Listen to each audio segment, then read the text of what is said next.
Hello, and welcome to Spirit Among Us. Ephesians chapter 2, verses 8 and 9.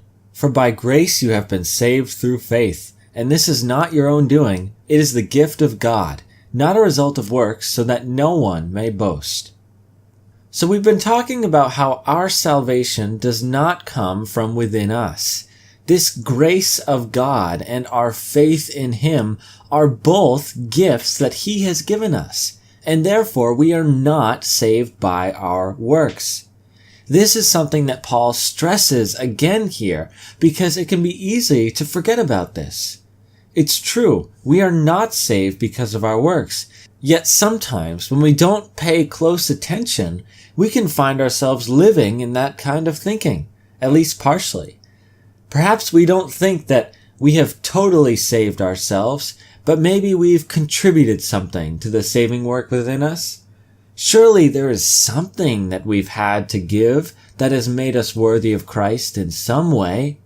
But unfortunately, while it may seem easy to think this at times, it is not true. We are not saved by works in any way. Let's look now at Galatians chapter 2, verse 16. Yet we know that a person is not justified by works of the law, but through faith in Jesus Christ. So we also have believed in Christ Jesus, in order to be justified by faith in Christ and not by works of the law, because by works of the law no one will be justified.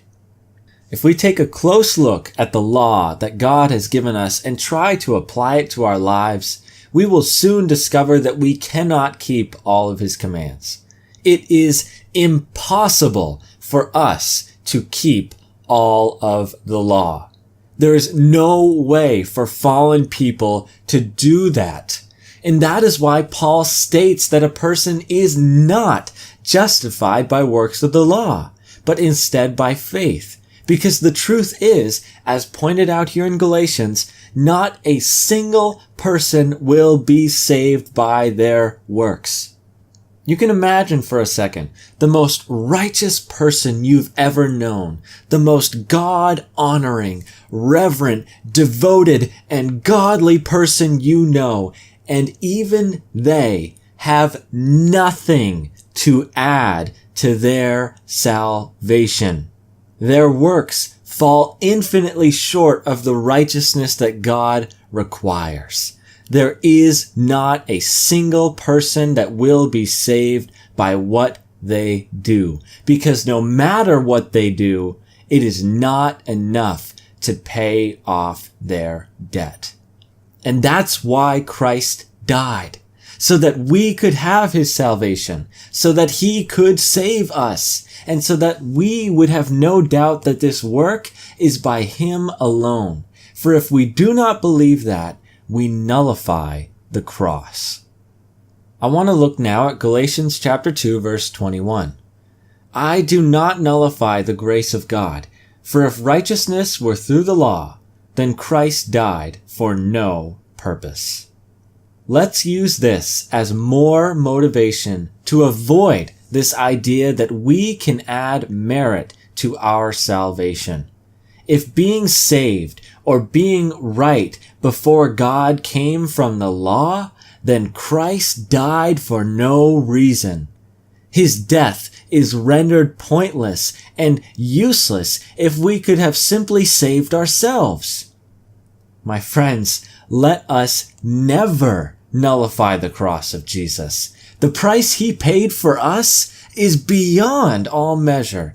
He took on God's wrath for us, all so that we could be saved.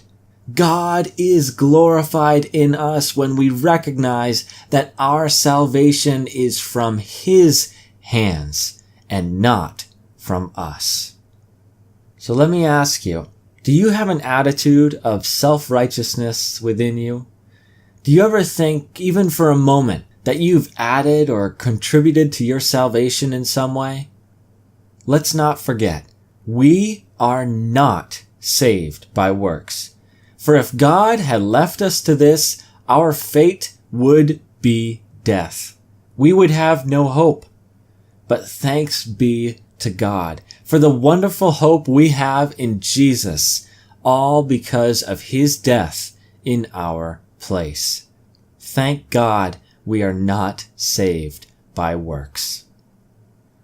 Thank you for watching, and God bless.